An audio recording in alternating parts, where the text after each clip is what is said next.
Our last story is from Somalia.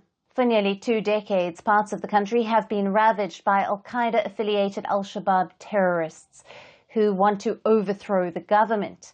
From suicide bombings to indiscriminate firings, Al-Shabaab attacks have left a trail of death and destruction across Somalia.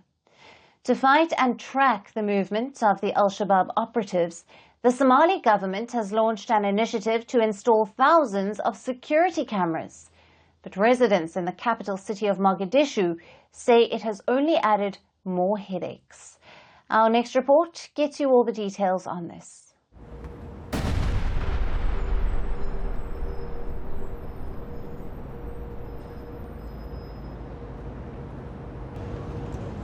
In Somalia's capital of Mogadishu, which has been ravaged by attacks from Al-Qaeda-linked Al-Shabaab terrorists, residents are giving mixed reactions to a new initiative by the government. That of installing CCTV cameras outside their homes and shops. Rolled out earlier this year, officials say thousands of CCTV cameras have helped the authorities keep track of terrorist activities and ensure that security forces were doing their jobs properly. For 2 decades, Al-Shabaab bombings and shootings have plagued Somalia's capital city. Al-Shabaab has been fighting to overthrow the government, and the authorities want to curb that. However, this has been a risky proposition for the government. It has had to make several arrangements to ensure safety of those who have installed the cameras. After much effort, we succeeded in persuading people to install cameras. When cameras were installed in Bakara Market, there were explosions targeting the security cameras and terrorists threatening locals, saying they would attack anyone and their business who installed cameras. Many security intelligence forces in plain clothes were deployed to Bakara Market and stayed there day and night to ensure safety of camera installation until locals got accustomed to the cameras. Reports suggest that at least 3 people have been killed and 4 wounded in assaults on businesses that have installed security cameras since the start of October in the Daynil and Hodan districts of Mogadishu. Al-Shabaab is doing its best in fighting back against the installations of these cameras.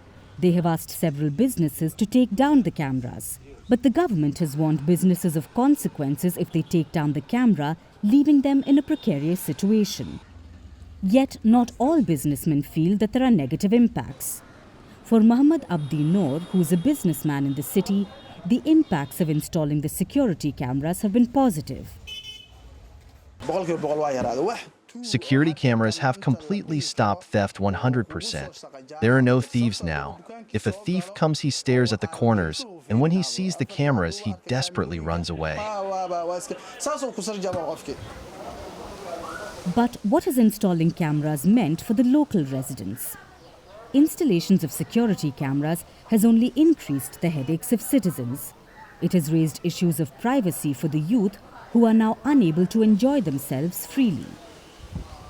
Residents now say that there are no boys and girls who stand in an alley or sit together. The youth is too afraid of the cameras that are controlled by homeowners. The security cameras have many problems for us. We used to go out and sit outside during nights, chatting between ladies and boys, each boy with his girlfriend. But now there are security cameras here and there. You are being watched from every direction. It's not only looking, but our conversations are also being heard. If you say just hello to a girl, the hello reaches all neighbors and mothers. While the situation remains grim in Mogadishu, regional security experts feel the CCTV cameras would only be successful if they are being used at the right time to prevent any incident and are not used after a particular incident has occurred. This way, the authorities would be able to maintain the security in the city.